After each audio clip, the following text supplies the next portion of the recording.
ఓం గం గణాధిపతయే నమః. ఓం శం ప్రత్యంగిరాయే నమః. ఓం లౌం వారాహ్యే నమః. ఓం హ్రీం సకల సిద్ధ గురుదేవతాభ్యో నమో నమః. శ్రీ శ్రీ శ్రీ వారాహి సమేత అధర్వణ భద్రకాళి ప్రత్యంగిరా పరమేశ్వరి పీఠం, Sunnapugutta Thanda, ring road, Kadiri. Phone number 9490444196. సాధకులకు మరియు భక్తులకు పరదేవత అయినటువంటి ప్రత్యంగిరా పరమేశ్వరి యొక్క కరుణా కటాక్ష వీక్షణములు ఎల్లప్పుడూ కూడా మీ మీద ప్రసరింపజేయాలని మనస్ఫూర్తిగా కోరుతున్నాను. అంతేకాకుండా మన పీఠ యొక్క వైభవము దశ దిక్కులకు కూడా వ్యాపింపచేస్తూ మొన్నటి రోజున అనగా 11వ తారీఖు విశాఖపట్టణమునందు జరిగినటువంటి ఒక మహోన్నతమైనటువంటి ఆంధ్ర యూనివర్సిటీ యొక్క కార్యక్రమములో మీ యొక్క గురువు గారైన నాకు యుఎస్ఏ అనగా అమెరికా వారి యొక్క తరపున నుంచి మనకు పీఠానికి రాజశేఖరానందనాథ అనేటువంటి నాకు స్పిరిచువల్ సైంటిస్ట్ అనగా ఆధ్యాత్మిక శాస్త్రవేత్త అనేటువంటి బిరుదుతో పురస్కారం చేయడము జరిగినది. కావున వారందరికీ కూడా నా యొక్క హృదయపూర్వక ధన్యవాదములను తెలియజేస్తూ ఉన్నాను.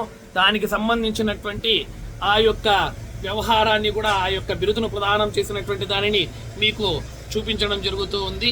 ఇదే ఆ యొక్క సర్టిఫికేట్ అనేటువంటిది వారు జారీ చేయడం జరిగింది.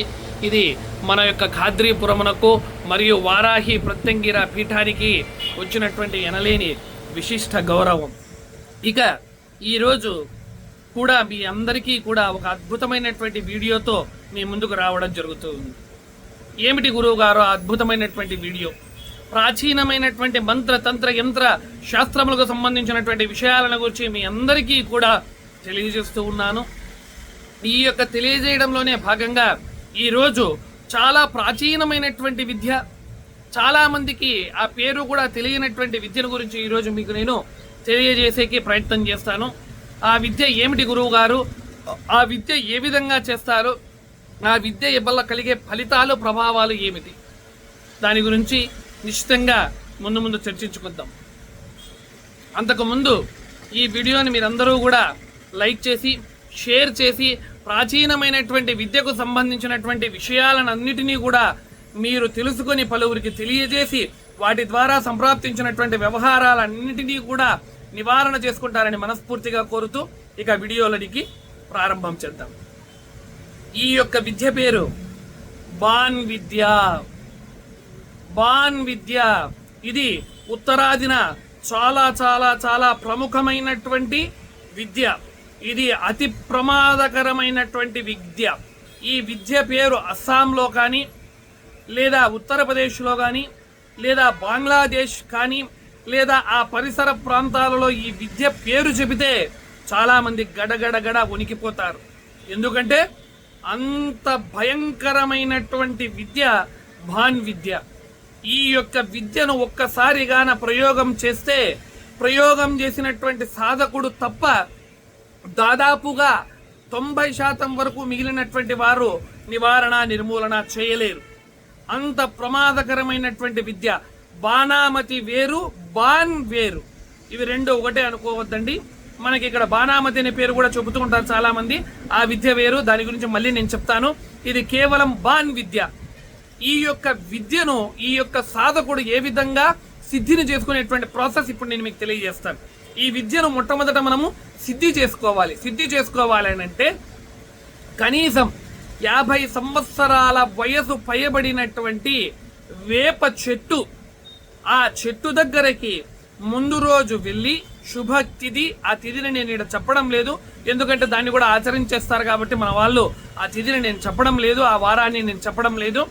ముందు రోజు వెళ్ళి ఆ శుభతిథికి ముందు రోజు ఆ యొక్క వేప చెట్టుకు పంచోపచార పూజ చేసి మీరు స్వయంగా మీ చేతితో తయారు చేసుకుని వెళ్ళినటువంటి మిఠాయిని దానికి బోగుగా పెట్టి అక్కడ ఉన్నటువంటి పదార్థాలకు అన్నిటికీ నమస్కారం చేసుకొని పంచభూతాలకు నమస్కారం చేసుకొని ఆ యొక్క చెట్టు యొక్క వేరు మొదలుల్లో గంగాజలమును అక్కడ సమర్పణ చేసి నమస్కారం చేసుకొని పసుపు కుంకుమ అక్షింతలు ధూప దీప నైవేద్యములను ఆ యొక్క చెట్టుకు సమర్పించి నేను ఫలానా రేపు సమయానికి ఇదే సమయానికి ఇక్కడికి వస్తాను, నీవు పరిపూర్ణమైనటువంటి సంపూర్ణమైనటువంటి గుణములతో నాతో వచ్చి నన్ని నా కుటుంబమును ఉద్ధరించి నేను చేస్తున్నటువంటి ఈ యొక్క విద్యను నాకు సిద్ధిని ప్రసాదించు వృక్షరాజమా అని చెప్పి సంకల్పమును చెప్పుకొని ఇంటికి తిరిగి వచ్చేస్తారు.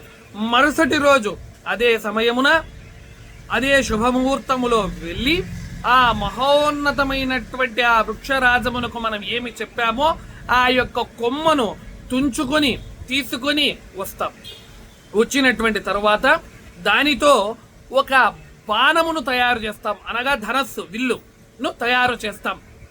ఆ యొక్క విల్లును తయారు చేసేందుకు కూడా మనము వాడవలసినటువంటిది టైన్పురి కానీ దారము కానీ ఇలాంటి పదార్థాలు వాడకూడదు.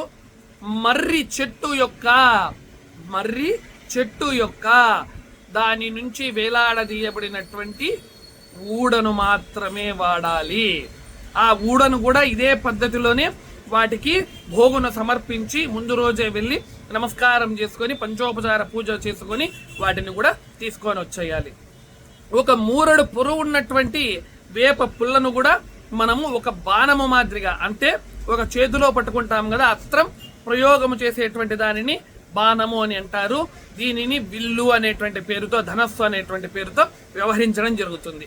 ఈ రెండిటిని తీసుకొని వచ్చి వాటన్నిటినీ కూడా ఆ యొక్క శుభతిథి రోజు రాత్రి నిషీధి సమయములో శ్మశానానికి గాని లేదా పురాతనమైనటువంటి పాడుపడిపోయినటువంటి గృహములో గాని లేదా పురాతనమైన పాడుపడిపోయినటువంటి దేవాలయంలో, అది శివాలయం అయితే చాలా చాలా చాలా ఉత్తమమైనటువంటిది, అక్కడికి గాని లేదా 4 రోడ్లు కలిసేటువంటి చౌరస్తా అని అంటాం, అక్కడ గాని వెళ్ళి శుద్ధమైనటువంటి నల్లని ఆసనమును కింద పరుచుకుని ఆ యొక్క ఎదురుగా ఆ బ్రహ్మాండమైనటువంటి ఆ యొక్క వింటిని తయారు చేసుకున్నటువంటి ధనస్సును ఒక ఎర్రటి వస్త్రమును పరుచుకొని దాని మీద ఆ ధనస్సును ఉంచి దాని మీద తీరని అంటామండి, అంటే యొక్క మనం తీసుకొని వేసేటువంటి బాణం దాని మీద ఉంచి దానికి ముందు వైపున కొద్దిగా కొనను కొద్దిగా నూరుకొని చక్కగా కొద్దిగా ఉండేటువంటి విధంగా ముందుకు పెట్టుకొని ఉండాలి.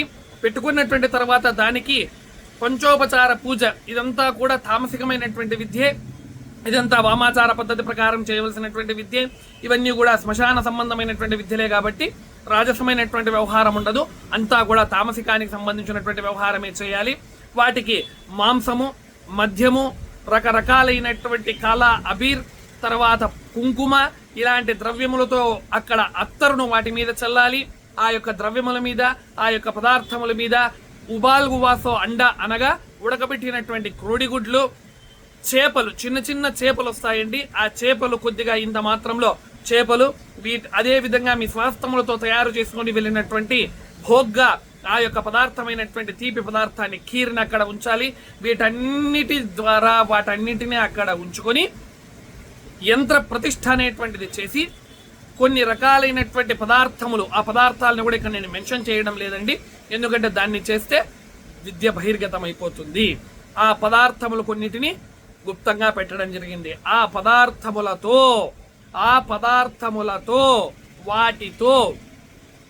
వాటన్నిటికీ కూడా అక్కడ ధునిని వెలిగించి ఆహుతులు ఇవ్వాలి మంత్రముతో.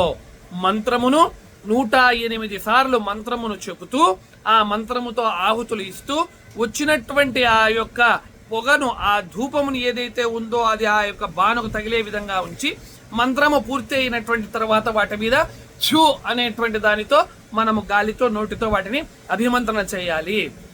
ఇలా చేసినటువంటి తరువాత ఆ బాణ్ అనేటువంటిది సిద్ధమైపోతుంది విద్యను ప్రయోగించేయడానికి.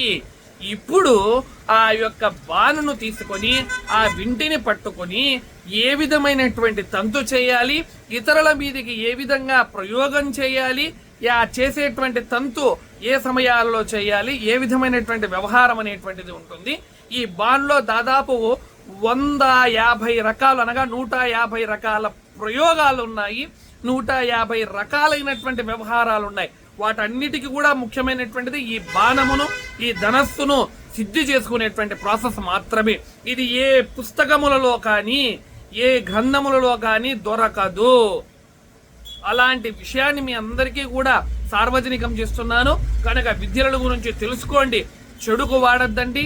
సర్వజన సౌభ్రాతృత్వమునకు అదేవిధంగా సంప్రాప్తించినటువంటి దోషములను నివారణ చేసుకునేందుకు మాత్రమే ఈ విషయాలన్నిటినీ కూడా మనసులో పెట్టుకొని తెలుసుకొని మీ జీవితమును ఉద్ధరించుకుంటూ అదేవిధంగా పలువురికి మంచి చేసి సమాజ ఉన్నతికి, హిందూ ధర్మ పరిరక్షణకి, అదేవిధంగా సనాతన ధర్మము యొక్క గొప్పతనమునకు పాటుపడతారని మనస్ఫూర్తిగా కోరుతూ శ్రీమాత్రే నమః, శ్రీ గురుభ్యో నమః. హరి ఓం తస్సత్, హరి ఓం తస్సత్, హరి ఓం తస్సత్.